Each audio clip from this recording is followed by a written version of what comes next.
salaamaaleykum suñ mbokk internet yi ñu suivre ci Référence Actu ñu ngi leen di dalalaat ci seen beneen numéro autour d'un café tey un tour d'un café ñu ngi dalal un Sénégalais un Dakarois nekkoon maire commune Point E Fann Amitié nekk directeur ASEPEX di docteur Malick Diop docteur Malick Diop ñu ngi lay nuyu.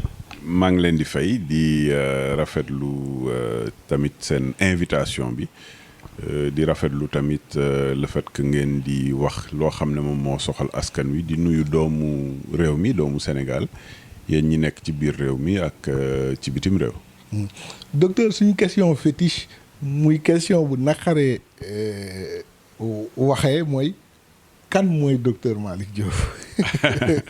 waaw question yooyu nag du vraiment c'est pas les questions les plus faciles ndaxte dañu xaar nit ñi tamit wax ci rek xool def seen recherche waaye comme posé ngeen ko donc on peut brièvement rek wax ne voilà ñun dañu nekk doomu réew mi juddoo ci réew mi ci comme ni nga ko waxee commune Fann Point E Amitié mais itam comme li yàlla di def ñu teel a dem bitim réew lu woon nag suñu coobare parce que effectivement man sama waajur bu góor bi ma amee ñeenti at lañ ko affecté comme ambassadeur du Sénégal en Inde à New Delhi nga xam ne il faut nga def 17 heures de vol pour yegg foofu donc ñu dem fa tamit xaw fa yàgg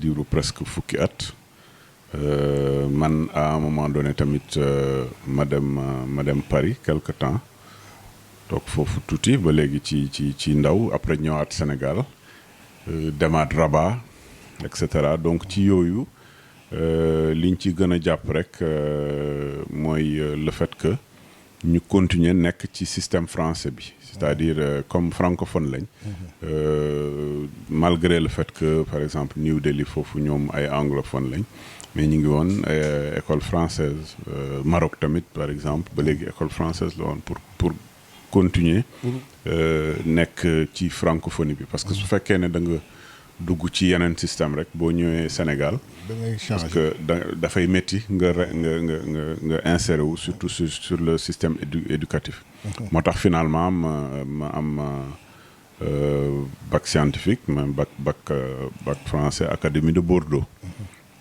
donc loolu dafa nekk ci cycle bi ba lycée après loolu nag def nañ ay yeneen formation dugg faculté de médecine de pharmacie et d'odontostomatologie fii ci université de Dakar génn ci ak doctorat d'état en industrie pharmaceutique donc loolu yëpp dafa bokk ci suñ formation donc Sénégal vraiment ñu système éducatif sénégalais daal am na lu bëri loo xam ne tey jii nii moom moo ñu ko jox tàggat ñu ci loolu même management par exemple def naa FASEC def naa faculté de médecine def naa faculté des sciences économiques et de gestion aussi ba am fa DSS en administration des entreprises mais au-delà de ça toujours ci formation bi tamit def naa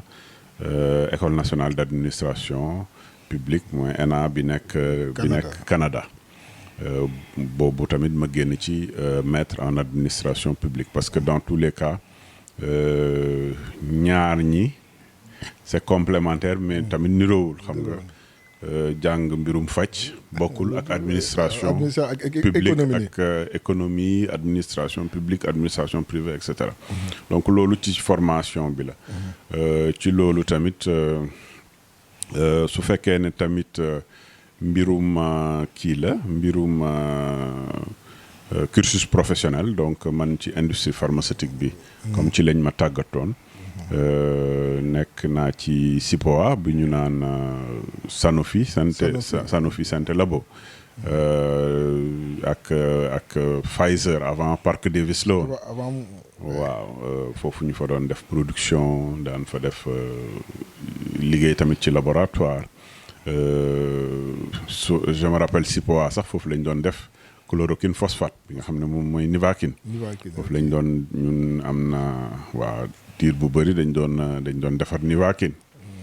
ak yooyu di defar également li ñu naan Paluject bi ñuy daan injecté bu daan saf sax ak a saf. waaw boobu lu ci bëri tamit defar nañ ko ci waaw. mais docteur. nga juddoo Sénégal yaroo diggante Rabat New Delhi Paris loolu loolu lu mu la jox environnement yu bëri culture yu bëri yooyu noonu qu'est-ce que ça apporte. expérience rek daf lay jox expérience de la vie. Expérience de la vie après dinaa terminer un peu ci cursus bi mais daf lay jox expérience de la vie ci lu bëri parce que tey man le fait que ma teel a dem bitim réew tax na ma xam lu bëri également sur yenn culture yi parce que soo demee culture waa Inde c'est multiculturel c'est extraordinaire leur système de caste leur système de développement yooyu yëpp foofu nga koy xamee seen système religieux bi c'est une expérience extraordinaire. France tamit am na nu mu mel. am na loo fay xam. le Maghreb ak Maroc. am na loo fay xam et cetera donc dafay yoo xam ne da lay won lu bëri ci bitim réew. et su la wonee lu bëri ci bitim réew foofu ngay gën a buggee sa réew. parce que foofu ngay xamee ne man extérieur heureusement que ma teel fa dem passer fa une grande partie de ma jeunesse parce que looloo tax man ma gën a ngoy ci Sénégal xam ne Sénégal moo dàq ci monde bi. Effectivement tey mii boo ma doon jox ay milliards ne ma demal Australie wala États-Unis wala France da ngay sonal sa bopp parce que du ma fa dem. doo dem effectivement non Sénégal rek donc loolu daf lay tàggat ci lu bëri. Et c'est important donc daf lay même sur le plan professionnel aussi. ba extérieur tamit mun na la xamloo yu bëri. donc c'est important par exemple donc ñun yu bëri ci loolu liggéey naa tamit ak benn filiale Johnson & Johnson pharmaceutical ci industrie pharmaceutique bi bu tudd Janssen Silag. donc foofu liggéey naa sa quelques années ba 2003 ba après nag la créé sama propre entreprise pharmaceutique en la personne de la pharmacie la Renaissance.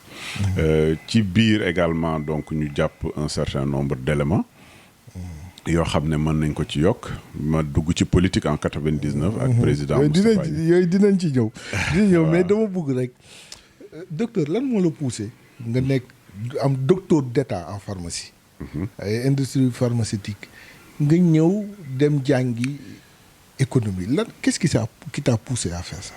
waaw parce que xam nga bi ma nekkee ci laboratoire yi aussi bu njëkk à un moment donné am na benn laboratoire bu ma nekkoon ñu dem ba si digg bi effectivement donc j'y étais en tant que pharmacien industriel mais aussi dafa amoon ay échelon yu ma waroon am ci laboratoire bi ba nekk ci manager yi donc il me fallait ma commencé déjà def administration def surtout déjà administration privée management jàng système de management comptabilité tout ce qui est même informatique de gestion yooyu yëpp fallait que ma jàng ko loolu tax man ma jàngaale dem def FASEG aussi yokk ci bi ma également commencé dugg ci administration publique ma nekk naa maire commune Fann Point Amitié loolu administration publique la bokk même sous des collectivités locales après ñu jox ma direction générale u agence sénégalaise de promotion des exportations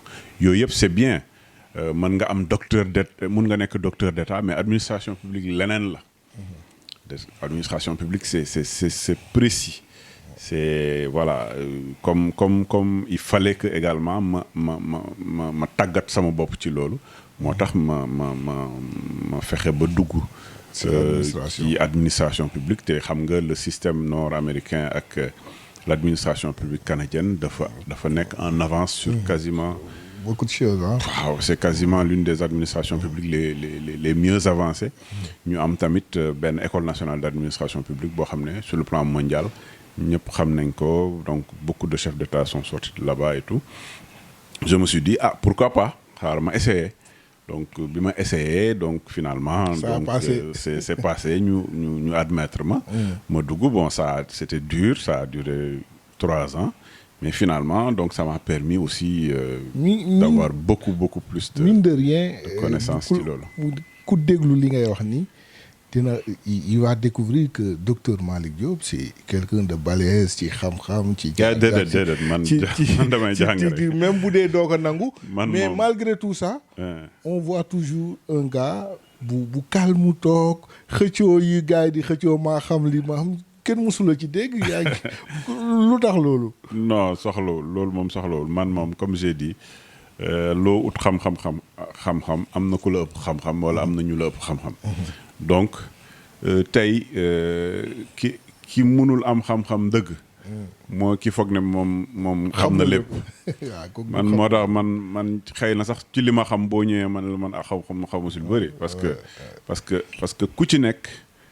même si sa domaine bi nga xam ne yow moom nga jàng mën na la indil loo xam ne ëllëg dafay yokk sa connaissance donc vraiment ut xam-xam c'est en permanence donc moo tax daal ñun dañu continuer rek di essayer voilà dañuy essayer rek daal mais beneen bi c'est très important sénégalais yi dañuy dem aéroport ñëw rax boo leen wax ñoo choco bichi mais yow ak sa parcours bi nga def à l'étranger booy wax on sent le sénégalais qui parle pas d'accent quelqu'un man sax yaa ma gën a set wolof alors que ni gis nañ fi ñoo xam ne aéroport la ñu am bu ñu ñëwee bonjour si mais yow feeñul qu'est-ce qui t'a apporté ça waa xëy na loolu ay complexe la rek xam nga complexe xam nga yow boo fogee ne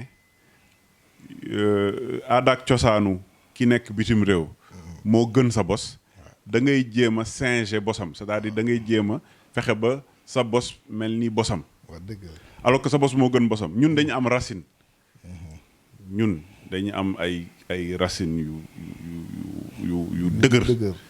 yu dëgër mi ngi jógee suñu cosaan suñuy aada mu am yoo xam ne vraiment Sénégal la fekk baax bu ñu naan teraanga bu ñu naan jom bu ñu naan fulla fayda loolu Sénégal la fekk baax fekkul baax bitim réew te ñun c'est bien que nit ñi sax di dem bitim réew et cetera mais nañu fexe surtout seen doom yi gën a xam lan mooy seen aada ak seen cosaan parce que lan mooy intérêt bi nekk tout le temps à l'extérieur lépp li nga am comme xam-xam nga yóbbu ko extérieur jox ko waa extérieur loolu amul sens pour réew mi pour man de mon point de vue tey aujourd'hui man effectivement système français la musa def waaye man du ma tubaab effectivement man doomu réew mi laa doomu réew mi nag war nga fexe ba tey ji nii yow sa njaboot ngeen xam ne doomu réew ngeen war ngeen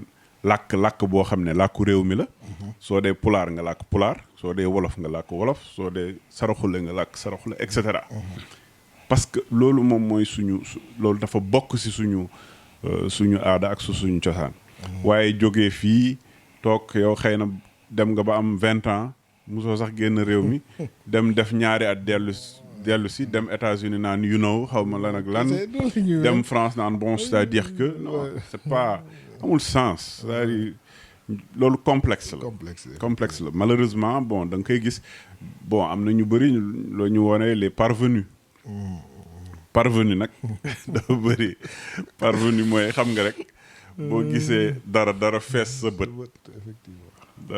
sa bët su feesee sa bët yow boo ñëwee da ngay foog ne nag voilà yow tu es parvenu c'est-à-dire yegg si nga ci am na foo toll voilà am na foo toll alors que du noonu ñun pour xam nga nit na nga gëm sa bopp gëm li nga nekk te sama waajur bu góor moo ma doon wax foo munti dem bul xeeb kenn benn ñaar bu dara fees sa bët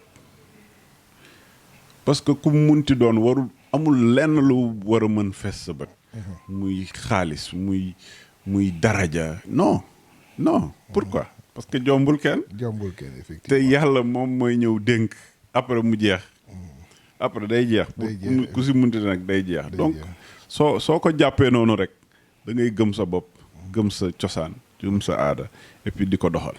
di ko doxal ñu ñëw ci foo xamante ne fa la foofu moo tax Sénégal yi découvrir docteur Malick Diop déjà avant 2000 ak la création de l'AFP lan moo la dugal ci politique parce que yow yaa ngi doon liggéey di gagner bien ta vie hein je touche du bois mais yaa ngi doon liggéey tu n'avais pas tu n'es pas besoin de la politique pour liggéey mais nga engagé wu lu ko waral. Parce que engagement politique ça n'a absolument rien à voir avec le matériel loolu laay wax surtout les jeunesses su may def ay suñ ma ooyee pour jeunesse politique may joxe sama ay expérience dama leen nag képp ku xalaat ne da nga war a dugg politique pour am ay objectifs précis war a ut xaalis bàyyil bul ci dugg parce que on n'est pas obligé de faire la politique. Effectivement mais ku dugg ci politique xam ne yow man damay indi sama pierre à l'édifice am na lenn lu mu bugg a mun a jëriñ sama réew am naa trajectoire nag bu may dox c'est important politique du objectif trajectoire la c'est-à-dire y a des hauts et des bas xam nga bu fekkee ne ay objectif la rek ça pose problème du boo ne waa dama bëgg dugg politique pour am xaalis boo amul xaalis nooy def da nga koy sàcc boo wala nga ne dama bëgg a nekk maire dama bëgg a nekk DG dama bëgg a nekk ministre boo ko nekkul nooy def wala boo ko nekkee après da ngay après lan après y a rien d'extraordinaire da ngay jaar après keneen ñëw c'est absolument rien c'est-à-dire au contraire day sas rek buñ la teg sas boo xam ne xëy na teguñ ko ju bëri c'est absolument rien boo ci nekkee nga koy xam on s'adapte à tout sauf à la douleur comme on dit donc boo ko jàppee noonu rek affaire bi dafay gën a yomb donc man dama si dugg parce que ni ñi doon doxalee réew mi man neexuma woon avant 99 je le dis man je suis libre de dire que ki fi nekkoon période yooyu avant 80 avant 2000 man ni mu ko doon doxalee neexuma woon may kaas et cetera mais sama kaas amuloon njëriñ soo nekkul dans le milieu politique xëy na kenn du la dégg ma dugg ci parce que ci ma ci àndaloon également te ànd ci moom ba léegi ça fait 21 ans muy président Moustapha Niasse dafay koo xam ne dama ko xam depuis may xale parce que moom il était ministre des Affaires étrangères sama donc c'est ça qui vous lie ak mais depuis ma amee 4 ans la ko xam parce que depuis ma amee 4 ans dama ko daan gis muy ñëw kër ga de temps en temps sama waajur bu góor ñu ànd dem këram donc man ñoom ñoo ñu yar mais au-delà de ça am na ñeneen ñu ma yar ñoo xam ne gis naa leen ñu dugg ci politique te ànduma ak ñoom mais kii dama ko gis ko ne mu dëggu gis ko ne ma ne xaaral ma ànd ak moom 99 ma j'étais très jeune ma dugg di liggéey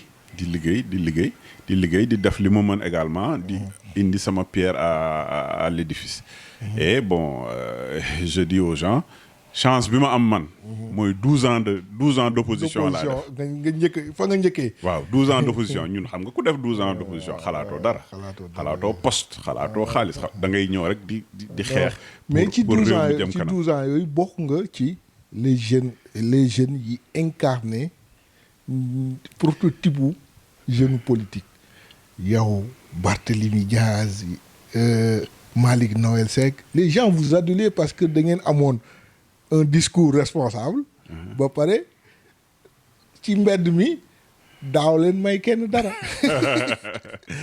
waaw c'est normal parce que en fait boo engagé en politique da ngay dem ba jeex man des fois dañ ma naan mais yow sa risques yi nga daan jël ñu lay dóor ay lacrymogène xam nga man am naa yoo xam ne fii su ma la ko wonoon sax da ngay waaru mais loolu c'est normal soo ne jeune politique da ngay def li nga gëm jëfe ko et puis c'est tout bon yàlla def na aussi bon comme man je suis dans les arts martiaux depuis xale ñu fàttali nekk nga vice champion du monde waaw boxe chinoise waaw donc parce que man arts martiaux xam nga bon dama def kung fu pendant depuis Inde ba léegi def également boxe chinoise def li ñu naan Krav Maga. Krav Maga. waaw. avec les Israéliens. waaw la mooy self défense israélienne. waaw donc yooyu yëpp. donc mais docteur yaa ngi may soog a expliquer sa calme olympien quoi. non loo tax ma ne bon comme xam nga arts martiaux boo déggee yooyu rek. da ngay foog ne ay xeex la alors que dañ lay jàngal. dañ lay tàggat ci calme. def li ngay def comme tu dois le faire mais dans le calme. moo tax man dimbale ma bu baax bi ñuy nekk sur le terrain politique. parce que lu bëri taxoon na benn calme bi nga koy am. ci li nga xam ne di nga def sa fulla sa fayda mais doo def loo xam ne c'est doo ëppal. c'est-à-dire doo def loo xam ne vraiment lu jéggi daayoo la. donc loo tax ma ne loolu tamit dimbale na bu baax période bi ñu nekkee ci opposition et ba léegi d'ailleurs. ci diggante bi nekk nga fi maire Point E. oui. Point E nga am chance su commune bu ma juddoo nga juddoo fa. nga nekk fa maire. mais loolu c'est pas donné à tout le monde parce que juddoo ci commune nga màgg nekk fa maire qu'est-ce que tu as apporté à la commune. waaw xam nga commune bi boo juddoo ci commune. da ngay bëgg commune bi c'est-à-dire man tey commune bi man nekk maire ci commune dëkk fa man dama dëkk ci commune bi. soog a nekk maire. et mes parents dëkk ci commune bi. c'est-à-dire man sama kër ak kër sama waajur amul 5 minutes. ok donc ñaar ñëpp ci commune Point E la donc Point E nga dëkk Point E nga yaroo Point E nga xam. dafay da ngay bugg mu baax. c'est-à-dire sa commune baax. donc du loo xam ne da ngay ñëw pour politique moo tax pour poste moo tax non. da ngay bugg mu parce que su baaxee pour yow la pour sa njaboot pour say sët et cetera ak pour ñi nga xam ne ñoom ñooy say dëkkandoo. donc ma dugg ci mais bien avant maa ngi woon ci lépp ci Point E. ci ASC yi ci activité yëpp maa ngi ci woon donc naturellement nit ñi. buñ la gisee ci liste man ci liste bi man par hasard sax laa nekkoon ci liste bi man responsable des jeunes là. 2009. waaw man j'étais responsable des jeunes. J'ai jamais demandé à être maire. man dama nekkoon responsable des jeunes ñu nekk coalition Benno Siggil Sénégal toog ba si yàgg donc gars yi parti yëpp ne ñun kii lañ bëgg mu jiite liste bi man noonu laa jiitee liste. moo ko laajte. ñu teg ma tête de liste majoritaire. ñu xeex affaire bi. boobu metti woon na nag. parce que c'était difficile. ñi fi nekkoon waaw ñoo yore woon nguur gi. nga dëkk te at boobu lu ci neexoon. mooy Karim Wade. Point E la doon voté. voilà. franco-arabe la doon voté. waaw mook papa. mook sama maam. waaw. maa ngi koy nuyu sax maa ngi koy nuyu. mais nga am challenge yu. waaw gagné leen ci commune boobu. waaw mais bon je pense que métti loon noonu parce que bon sama maam ak doomam c'est xam nga sama maam nag sama xarit la. moom vraiment macha allah. jiite na réew mi def na li mu waroon def indi na prière am à l'édifice. je profite de l'occasion pour lui rendre un hommage le président Abdoulaye Wade. di un homme d'État macha allah mais nag ñun.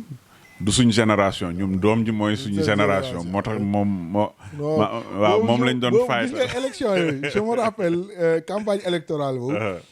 à Dakar tout le monde disait l'objectif c'est de barrer la route à Karim. parce que on veut faire de lui. non bu jàlloon instant bi waxuñu xam. les gens disaient qu'on veut faire de lui le président pour te fii la war a jaare. exactement moo tax ñu rey si suñ bopp. mais vraiment on n'était pas seul parce que wax dëgg yàlla commune bi yëpp booloo. ñu xeex li ñu war a xeex. ba mbir mi antu.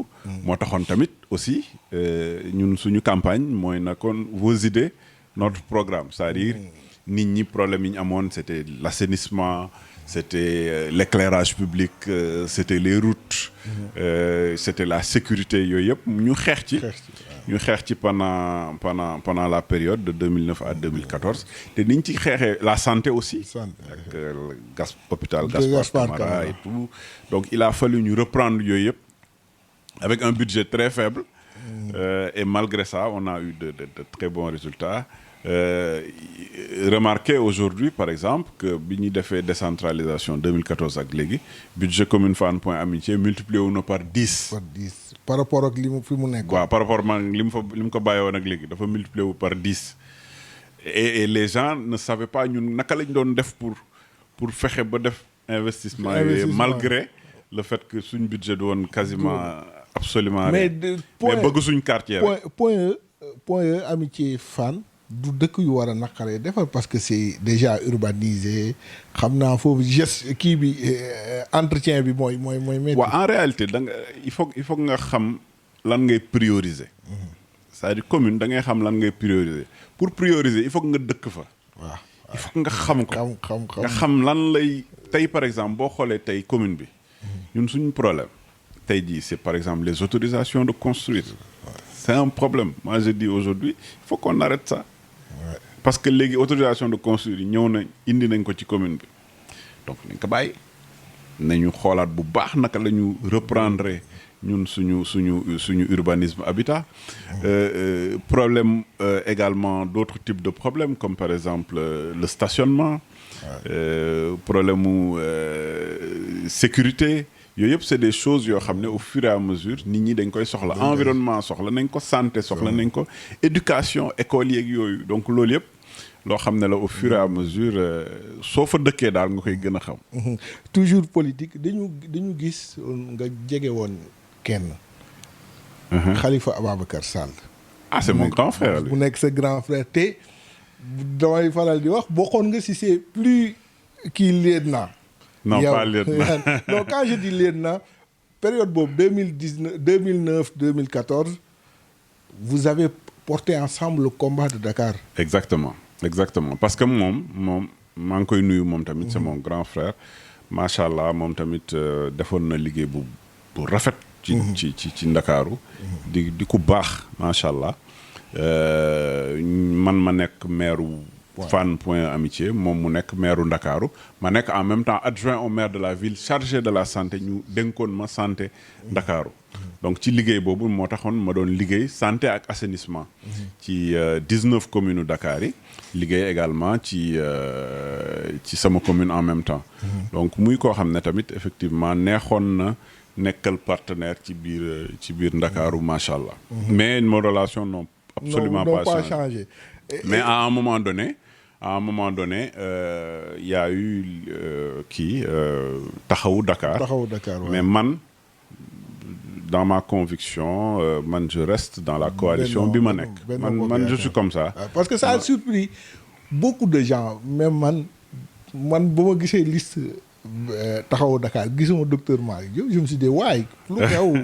non moi je suis comme ça man du ma carriériste ci politique. ok pas un carriériste man su may carrière man. pharmacie industrielle laay carrière dama am un système bu may fonctionner man AFP laa nekk. point. ak Benno Bokk Yaakaar AFP nekk Benno Bokk Yaakaar AFP bu nekkuloon Benno Bokk Yaakaar du ngeen ma fa gis.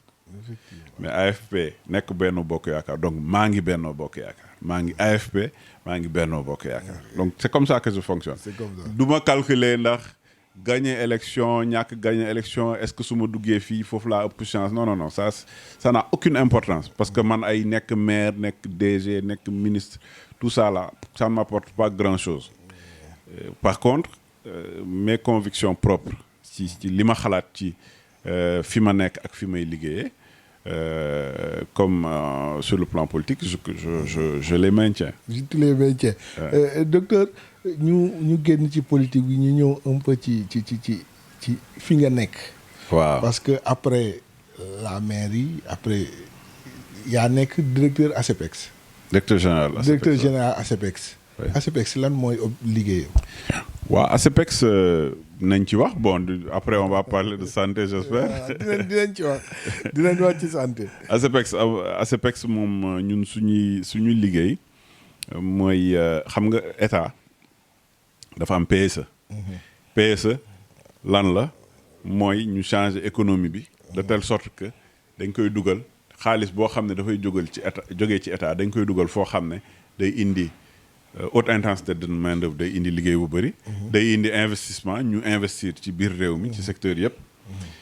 te lépp lu ñu investir tamit mu dem ci biir réew mi ñu mën ci produire aussi loo xam ne yóbbu ko bitim réew. produire ak yóbbu ko bitim réew boobu nag mooy suñu liggéey ñun. mooy seen liggéey. waaw muy exportation. tey bu ma jëlee recette d'exportation c'est 1985 milliards. c'est-à-dire ñun tey jii nii liy jaar ci ñun c'est 1985 milliards. donc c'est énorme.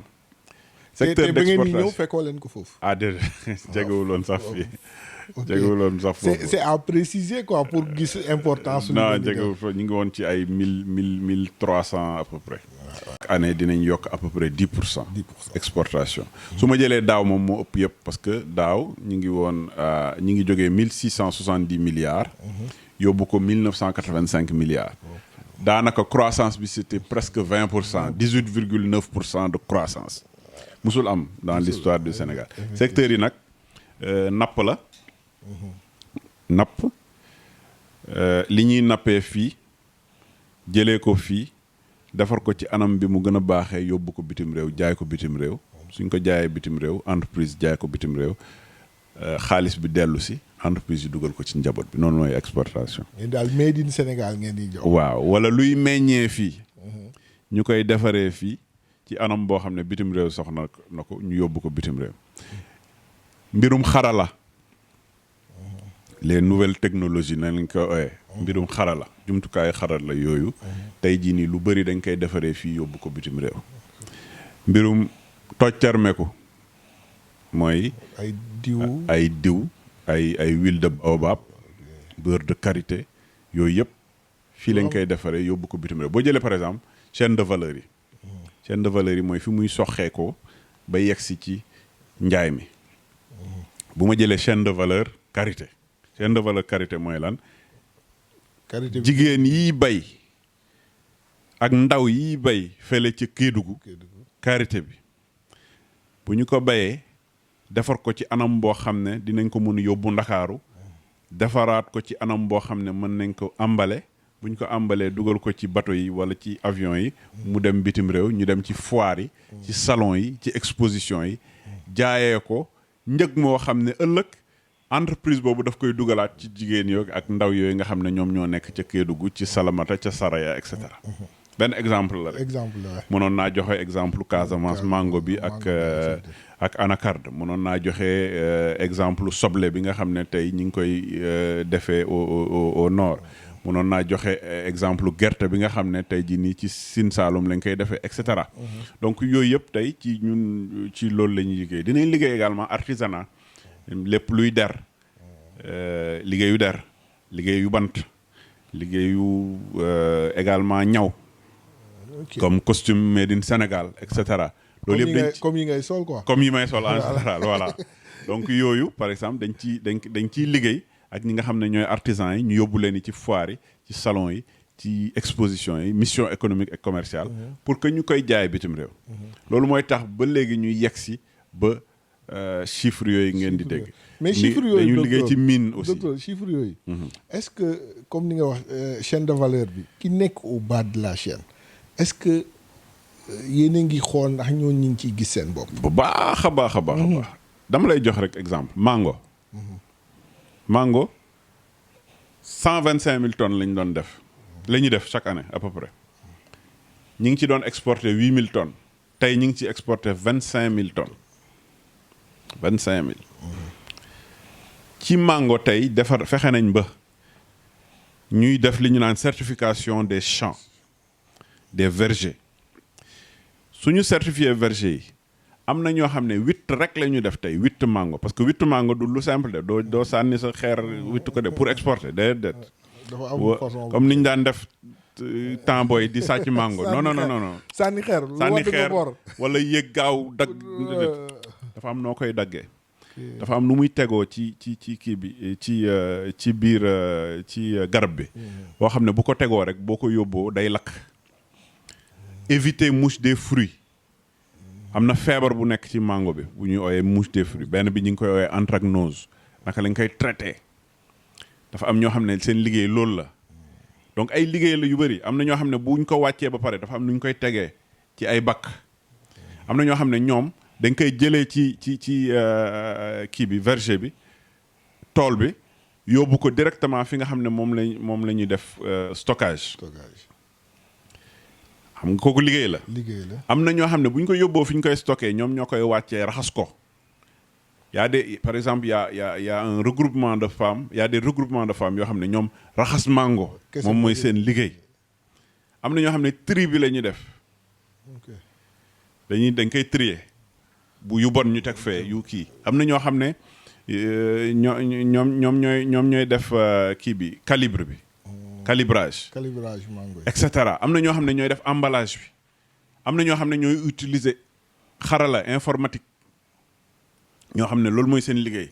ci mbir mi am na ñoo xam ne c'est des traders dañu jënd jaayaat.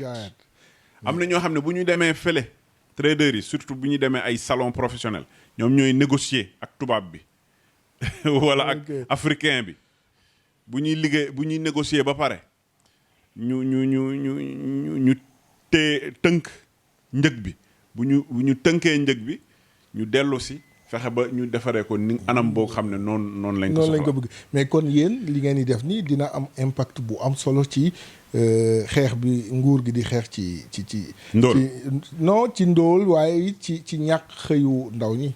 waaw lu ci bëri xam nga tey su ma jëlee chaîne de valeur export ay junney doomu Sénégal ñi ngi liggéey ci jën ci mbirum napp ay junney doomu Sénégal tey ñi ngi liggéey ci mbirum mbay ay junney doomu Sénégal ñi ngi liggéey ci mine xam nga ñun ci lañ bokk ay transformation ciment bi or bi yooyu yëpp ñun dañ ci liggéey zircon bi yooyu yëpp tey ak ñi nga xam ne ñi ngi ci mbirum artisanat ñu ñëpp tey dañu bokk ci exportation donc exportation secteur la boo xam ne macha allah li muy indi ci xëy ci doomu Sénégal kenn mënu la ko wax. kon yàlla na ASEPEX gën a lawal ay bànqaasam ba Sénégalais yi gis ci seen bopp. waaye mbas mi sonal nañu nag. ci loolu la ñuy ñëw mbas mi. mbas mi sonal nañu mbas mi dafa am jaaxal àdduna bi yëpp. ñu ne seule solution bu ci am mooy vaccin. nit ñi nag naan vaccin bi baax na yow loolu mooy sa liggéey loolu lañ la tàggat vaccin yi baax na wala baaxul. vaccin mun nañ si wax xam nga mbas mi comme li ma doon wax léegi exportation mbas mi tax na tey jii nii exportation yi wàññeeku na. effectivement parce que dañu tëj aéroport yi tëj port tëj totalement port parce que jënd beeg jaay yi ñëw mais comme léegi jënd beeg jaay dafa am nu mu demee. njëg li dafa yokku boo bëggee transporter. day gën a cher njëg li day yokku donc sooy jaay da ngay am problème. compétitivité à l'international et cetera donc dafay laal lu bëri. donc am na ay entreprises yoo xam ne dañu tëj c'est normal am na entreprise yoo xam ne li ñu doon am ci personnel foog ñu wàññi ko et cetera loolu yëpp dafa mbas mi moo ko indi. mais ci koom-koom entreprise yooyu noonu est-ce que yéen a ngi leen di soutenir. parce que c'est vrai que am na ay entreprises yoo xam ne j'en connais yoo xam ne dañ daan jaay jën. di ko exporter bon. xam naa si ñu bari liggéeyatuñu. xam nga tey dafa am li ñu naan le PRES ak le PREN le plan de résilience économique et sociale bi état mettre en place bi permettre tey jii nii entreprise bu am problème dañu fexe ba ne la ñi nga xam ne ñoom ñoo nekk ci biir entreprise bi te di fa liggéey fexe leen ba garder seen salaire au moins 70%. bu doon téeméer la juróom-ñaar fukki yi ngeen garder ko bu fekkee ne tey jii nii entreprise yi def nañ loolu état accompagner leen jox leen ay plan yoo xam ne l'impôt bi ñu waroon fay ci at bi dañ ko yóbbu ba at bi di ñëw.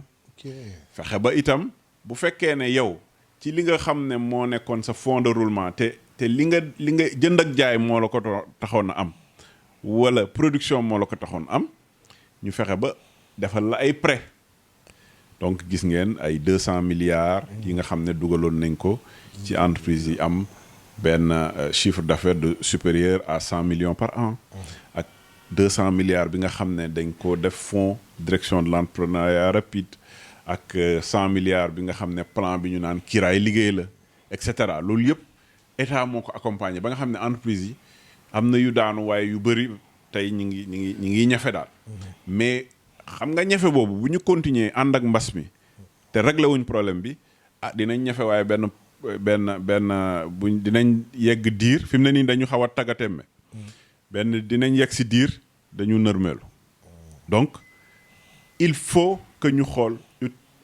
ay jumtukaay yuy tax tey jii nii mbas mi dem def nañ li ñu naan toog leen seen kër nit ñi mënuñ toog seen kër.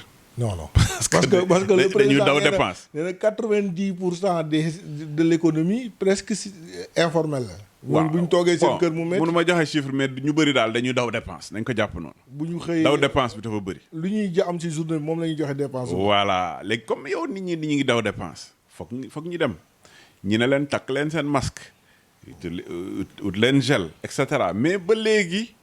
loolu taxul nit ñi takk seen masque niñ ko war a takkee nit ñi ngi saafonte ñi ngi teg ataaya ku si nekk di ko naan.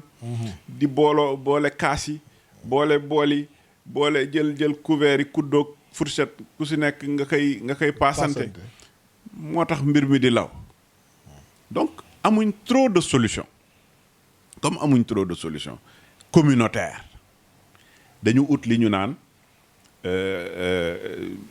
la seule solution tey jii nii mooy am li ñu naan une immunité collective vaccinale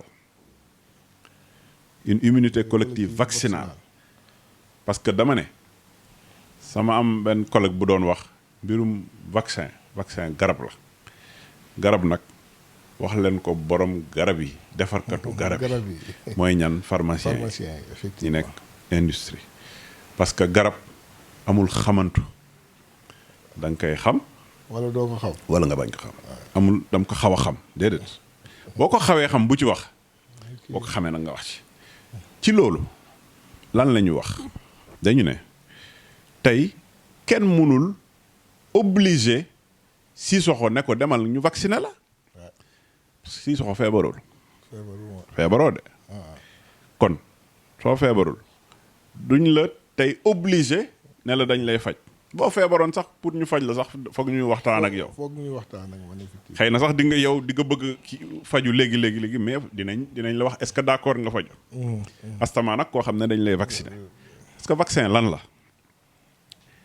sa yaram dafa am ay soldats sa soldaaru yaram bépp doomu jàngoro bu fa dugg da koy xeex dama bëgg ñu déglu bu baax parce que loolu lu am solo ngay expliquer kay. doomu jàngoro bu la fekk sa yaram sa soldaaru yaram dañ koy xeex waaye tey jii nii bu ma ne la lan moo la jot yow doo ko xam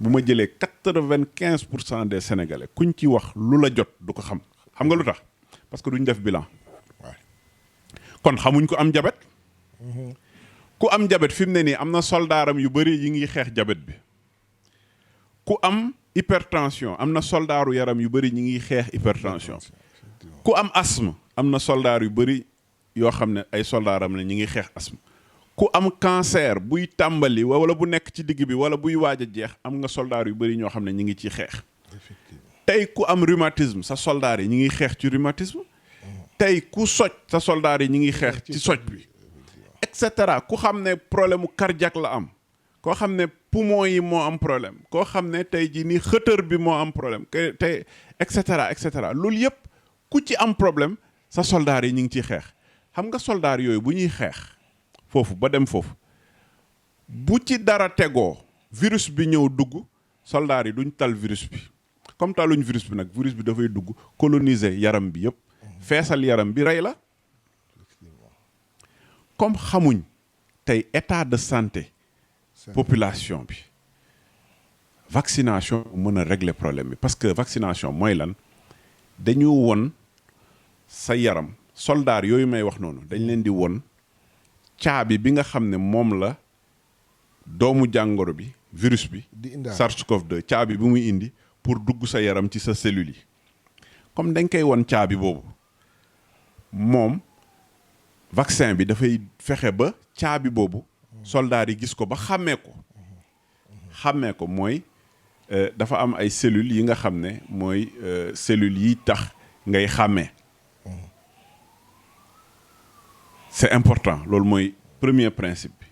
Deuxième principe mu am ay cellules yoo xam ne boo xàmmee dafay wax cerveau bi jox cellules yooyu ne ko cellules yi kat mooy gànnaay yi ñuy jox soldats yi mooy les cellules cytotoxiques bii cellule mémoire bii xàmmee bii cellule cytotoxique cellule mémoire xàmmee caabi bi cellule cytotoxique nga rey doomu jàngoro bi caabi boobu nag naka lañ koy defaree mooy vaccin yi ñuy wax noonu. ok type de vaccin c'est important nag ñu wax ko. am na bu ñuy naa commencé boobu ñu bëri dañu naan vaccin ARN mooy xam nga mooy ban. ARN boobu ñuy wax mooy message la boo xam ne boo duggee ci biir cellule boo ko jàngee. cellule yi bu ñu ko jàngee. bu ñu ko jàngee dañuy defar caabi bi.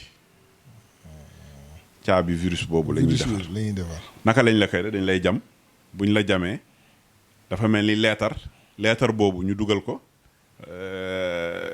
fexe ba mu dugg ci biir cellule bi li ñu mooñaalee sa yaram mu dugg foofu ñu liir bataaxal bi mi ngi jógee fii mu dugg ci cellule bi mooy fi liñ la mooñaalee mooy génome bi bu ko ribosome lañ ko ooyee ribosome bi mu liir bataaxal boobu defar caabi bi bu ko tegee ci kawam mu won ko soldaar yi bu ko wonee soldaaru yaram bi xàmmee ko mooy cellule mémoire yi xàmmee ko nga xam ne bu duggee rek ñu gis caabi bi rek xàmmee ko fàttaliku ñu ñëw na beneen bi mu def yi nga xam ne moom moo koy rey mu jox ko ay pistolet ay gànnaay yoo xam ne bu duggee ñu rey ko principe bi loolu la simple la boobu mooy ARN simple la bu ñu dégg su ma dugaloon terme yu jaxasoo yooyu day compliqué mais buñ ko jàppee noonu moo gën a simple c'est simple soldats yi defar nañ ARN bi dugg na li ñu mooñaalee sa yaram defar nañ caabi bi yóbbu nañ ko ba soldats yi xàmmee caabi bi cellule mémoire yi dem defar cellule cytotoxique yi mooy yi nga xam ne gànnaay yi su feebar bi ñëwee rek ñu rey ko boobu mooy bi américains yi di def mooy Pfizer BioNTech ak Moderna beneen bi chinois yi ñoom bi ñu def beneen façon la dañuy jël doomu jàngoro bi ñu fexe ba nañ jàpp ne du dund sax mais nañ ko jàppee noonu dañ ko rey bu ñu ko reyee ñu dugal ko ci vaccin bi mu dugg ñu xàmmee ko directement bu boobaa doomu jàngoro bi dafay yegsi rek comme rey nañ ko ñu xool kii la soldaaru yaram bi xool ne kii la doomu jàngoro bi bii la ñu xàmmee ko cellule mémoire defar gànnaay te gànnaay bu ñëwatee ñu rey ko chinois yi noonu lañ def Russie ak am na AstraZeneca voilà ñaar ñooñu lan lañ def ñaar ñooñu dañu jël beneen doomu jàngoro boo xam ne du def dara yaram bi ñu jël ko kole caabi boobu ma doon wax sànq jam la dugal ko ci vaccin bi jam la mu dugg ci yaram bi demaat ci fi ñu mooñaalee sa yaram mu defar caabi bi bu defaree caabi bi won ko soldaar yi xàmmee ko te gànnaay bu ñëwatee ñu rey ko xam nga tey jii nii képp koo xam ne feebar bi dal na la sa soldaar xàmmeewul doomu jàngoro bi feebar bi bu la duggee doomu jàngoro bi bu la duggee sa soldaar yi xàmmeewuñ ko vaccination lenn kese la dañu bëgg sa soldaar yaram bi xàmmee ko buñ ko xàmmee am nañ gànnaay même su fekkee ne ñi ngi ci beneen feebar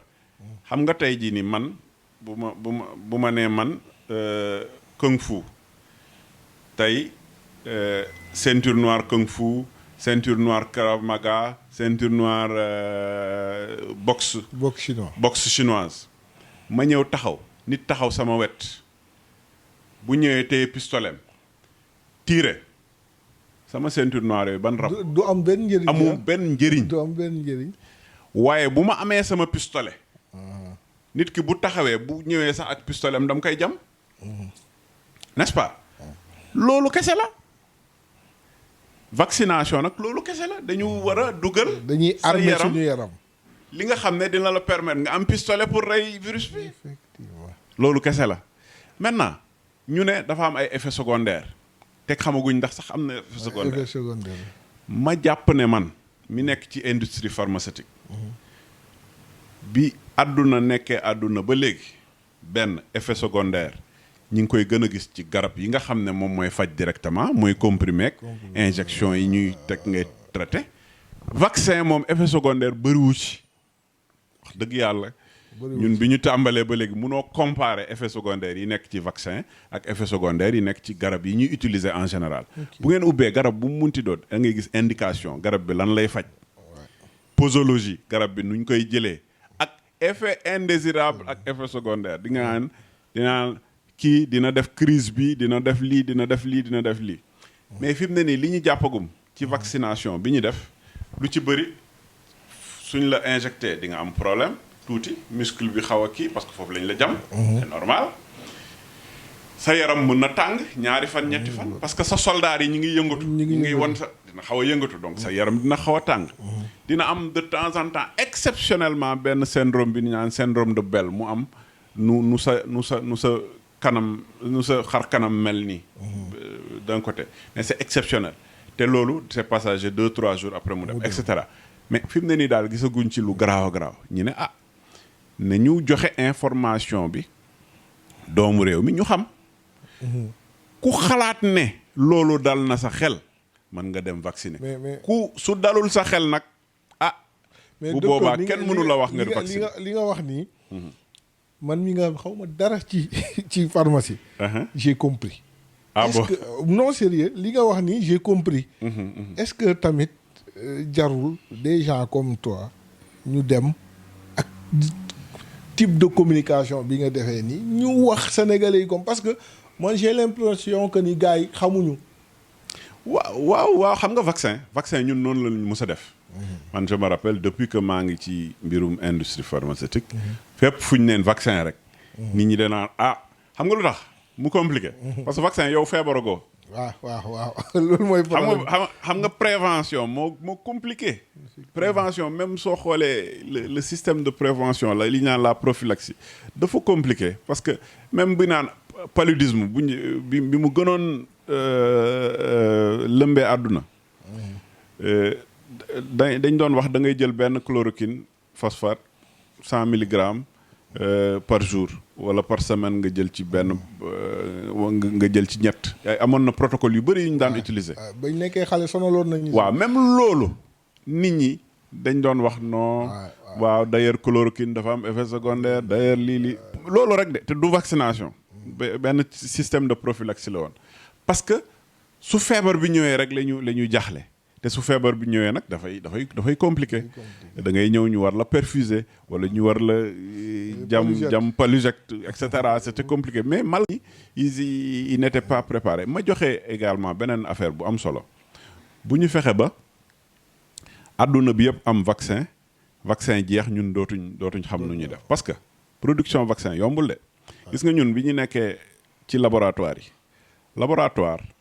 yow liy def sa xaalis du vaccin yi def sa xaalis mooy garab yi nga am formule bi yaa ko moom wala nga jënd ko wala mu dugg dans le domaine public nga mën ci defar formule boobu moom ngay utiliser pour defar garab ay comprimé ay sirop ay injectable ak yooyu piqûre ak yooyu ba pare di ko jaay ci pharmacie yi industrie ñun noonu lañ daan def de temps en temps nga dem defar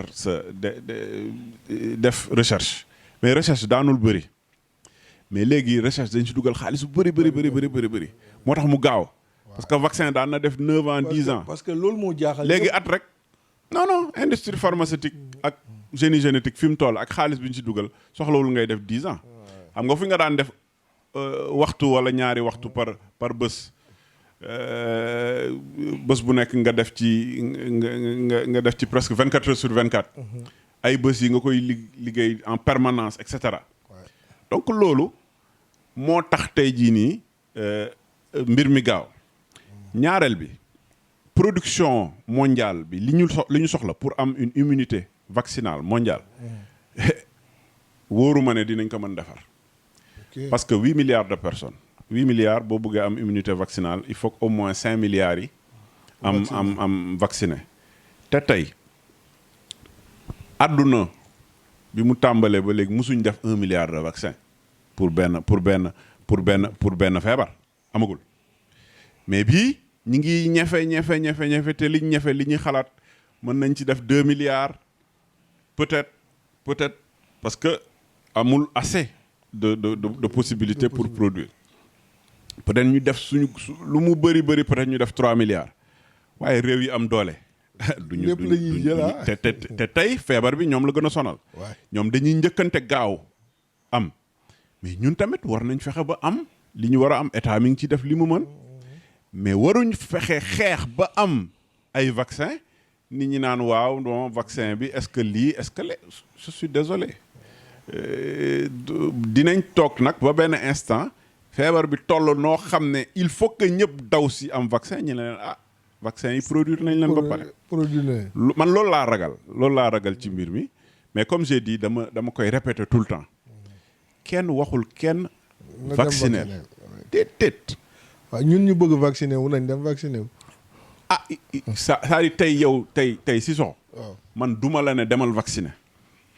moo tax man mun naa jël ñun ñu bëgg vacciner wu. waaw mun nañ dem vacciner voilà man mun naa ne par exemple. sama way jur bu jigéen sama soxna samay doom samay xarit ñooñu mën naa leen inciter ñu vacciner population bi nga xam ne tey jii nii mooy population sénégalaise mun naa leen ne tey man ni ma ko gisee ak li ma jàng ci mbir mi nga xam ne sama spécialité la mën naa leen ne man de xalaat naa ni vacciner population bi moo gën waaye mënuma dóor nit ne la vacciner wala ne la obligatoirement da nga war a vacciner je peux juste joxe information yooyu ne leen man ci li ma xalaat man de su dee man pour man mën naa vacciner samay am di jàmm samay ak et cetera et bëgg naa li ma xalaatoon population sénégalaise ñun ñëpp ñu vacciner loolu laa xalaat waaye kenn du forcer kenn nga vacciner koo xam ne am nga ci xel ñaar wala xëy na li ñuy wax gëmoo ko bul dem vacciner de kooku moom bul dem te ëllëg effet secondaire mën na am il faut que mu leer ndox sax boo ko naanee mën nga am effet secondaire kenn mënul taxaw fii nii tey te ne benn vaccin mun na amul effet secondaire c'est impossible. C'est vrai que sax garab yi ñuy utiliser comprimé ak yooyu yëpp moo ëpp effet secondaire mais même vaccin mën na am effet secondaire. na leer ci bopp ñëpp. parce que sinon nit ñi ñëw ne oui tey de nit am na tel effet secondaire. effet secondaire du loo xam ne tey mën nañ ne obligatoirement du am. c'est loolu kenn mënu ko wax. day am mais yi amagum yëpp c'est passager. awma information comme quoi. Il a été avéré que bii effet secondaire bu graaw vaccin bi moo ko en tout cas man awma information surtout su amee man yëguma ko déggu information yi ñu jot yëpp quand même dégguñ ko quand même waaw man de su amee man yëguma ko dégguñ te wax dëgg yàlla ñi vacciné bëri nañ lool waaw docteur xam naa fi ñuy jeexale dañuy wax ci actualité bu saillant bu gën a kii mooy l'affaire bu ñuy wax l'affaire Ousmane Sonko. muy le leader de PASTEF le député ñu gis ni dañ ko accusé de viol. benn masseuse moo ko accusé de viol et de menace de mort ñu convoqué ko mu ne du wuyu ji tant que yëkkatiwuñu malaanu kiir laayam bi ko assemblée nationale tegal ba pare bërki démb ci lundi bi ay militants dem foofu affronter ak police ba mu indi ay émeutes dans beaucoup de coins à Dakar am ay magasin yooyu noo fa gisee. waaw man d'abord man dama gis nga Cissokho. ren. 2020. defe naa musuñ am at bu mel nii. waaw parce que énergie bi ñu dugal ci mbas mi ci exportation yi gis nga ko suñu entreprise yi am problème li ñu dugal ci affaire faj bi di wër di expliquer nit ñi di fexe ba nit ñi ku ci feebar ñu faj la ñi war a fagaru fag et cetera c'est tellement d'énergie te énergie bi dañ ko war a gën a yokk ci 2021 donc on est tellement concentré sur ça man gis nga man ku ma wax sax ay affaire ay mobilisation politique et cetera wax ci politique doo ko sax tal tellement da ngay xool naka la ñu sauver suñ population comme ñu ne di affaire bi guerre la boo xam ne guerre bu métti la ñu ngi ci li ngay wax noonu li ma ci gis démb parce que man li ma ci xam mooy li ma ci gis à travers la presse parce que vraiment man maa ngi ci yeneen wax dëgg yàlla je suis concentré dans autre chose gis nga bés bi émeutes yooyu amee dañu nekkoon morgu hôpital de Fann ma am mun naa ko seede waaw mun naa ko seede parce que boobu la ñu waroon enregistré effectivement voilà bi nga may oo man boobu maa ngi morgu hôpital de Fann xam nga lan laa fa doon def dama am sama benn tante boo xam ne macha allah pharmacienne la mag la wax dëgg yàlla li xew du doy waar ñu war ko denc biñ koy yóbbu di denc di ko denc VDN bi bloqué noonu donc on était obligé jaar fii dugg fee et cetera dem denc ko donc ñu ngi woon ci ay affaire feebar faj feebar nit ki dëddu àdduna donc ñi ci yooyu lañ nekkoon ñu gis ne nit ñi ngi saccagé par-ci par-là donc man gëm naa ne Sénégal c'est un pays de paix c'est un pays boo xam ne waruñ toll foofu ci situation biñ toll nii tal nañ leneen lu dul ay sànnente xeer ak yooyu leneen li nga ma wax itam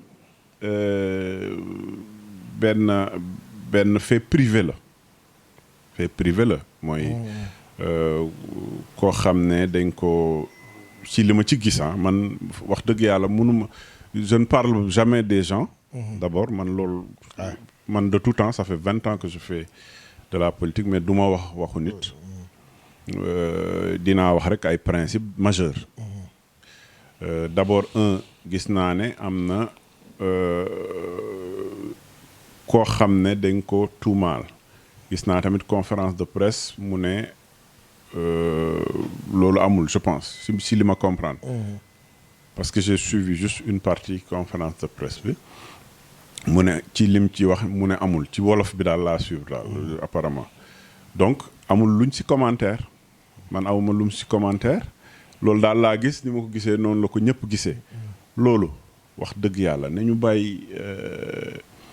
bàyyi justice def li muy def loolu kese lañ mun ci mën wax nañu bàyyi justice def li ñuy def te nit ñi dal dellu si à la raison à la tranquillité xam ne Sénégal réew c'est un pays de paix c'est un pays boo xam ne wax dëgg yàlla concorde moo am sur le plan religieux sur tous les plans même sur le plan milieu politique pour man langue politique bi ñi nekk au pouvoir kujje bi pour man ñëpp benn lañ effectivement ñëpp benn lañ ñii dañu nekk fii ëllëg ñi nekk fee et cetera yooyu ay wax dëgg yàlla ay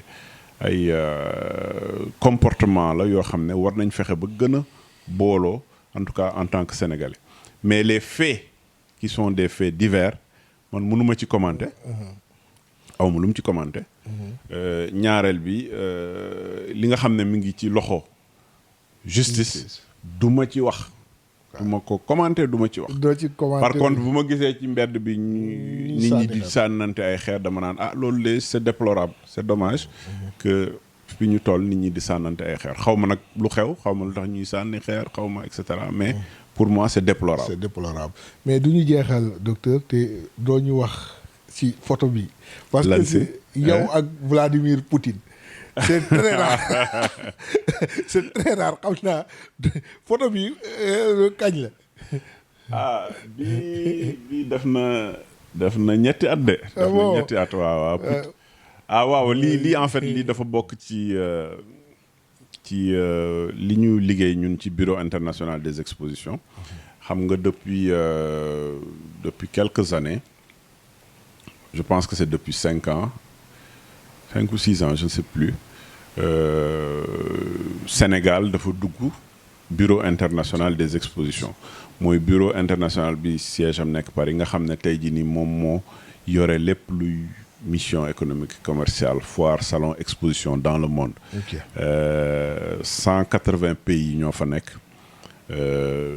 Donc sur les 180 pays dafa am un comité directeur mu am nag fukki inspecteur des expositions. ci fukki inspecteur des expositions donc man maa fay représenter Sénégal. donc ci fukki réew yi ñu tànn Sénégal bokk na ci Sénégal moom mooy seul pays africain. Inspecteur des expositions yi nag bu ñuy dem di dajeek ay ñoo xam ne dañu bugg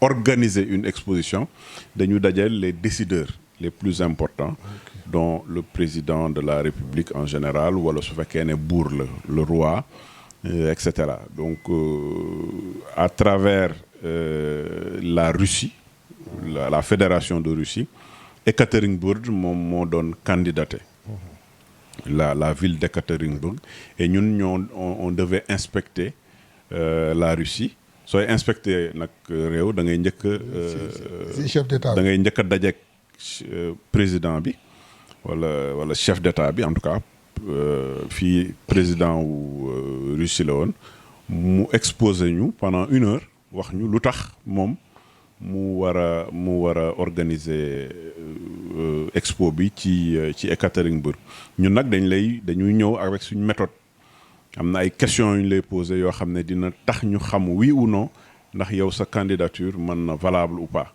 donc ci loolu lañ daje bureau la woon ñu daje donc il y avait 4 inspecteurs donc Sénégal la woon Italie Espagne ak Sénégal Italie Espagne keneen ki kan laati woon sax keneen ki je pense que c'était un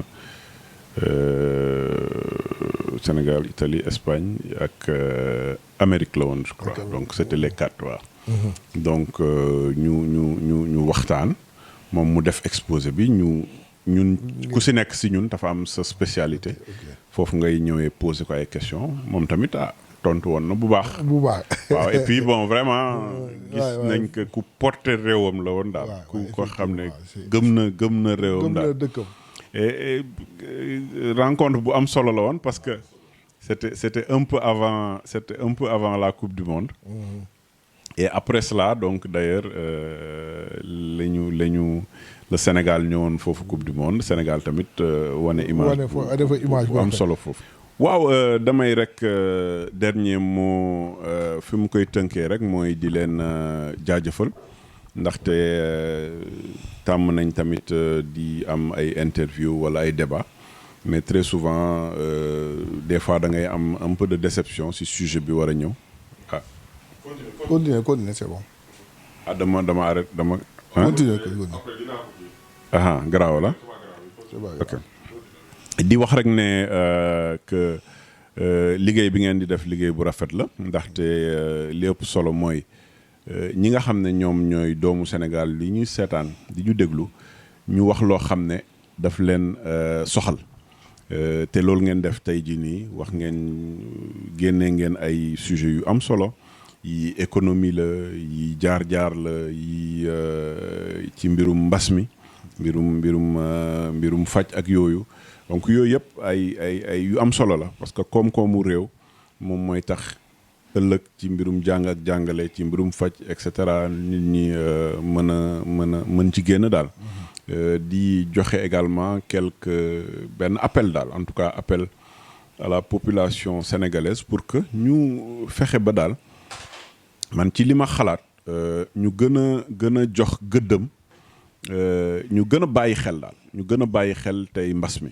pourquoi ñu war ko gën a bàyyi xel parce que mbas mi demagul mi ngi fii tey la gën a jéggi dayo ñi ngi ci benn plateau c'est vrai mais tey la gën a jéggi dayo mun nañ jàpp loolu donc le problème qui se pose tey jii nii mooy que képp koo xam ne mën nga wàññi tey li nga doon def wàññi saafonteeg nit ñi en permanence ba mbas mi dem loolu c'est important ñu def ko ñu respecter gestes barrières yi te ne ñu déglu ñi nga xam ne tey jii nii ñooy donner la bonne information gis ngeen vidéo yu bëri yi jàll ñoo xam ne dañuy wax lu leen neex mais dañu xam nga rek nax population yi ku ci nekk nag am na sa objectif mais ñun suñu seul objectif mooy naka la ñu fexe ba population sénégalaise rëcc ci li xew nii li nga xam ne tey jii nii lëmbee na àdduna mais ñu fexe ba rëcc ci ak jàmm donc pour loolu ñun dañu xam dañ leen di jox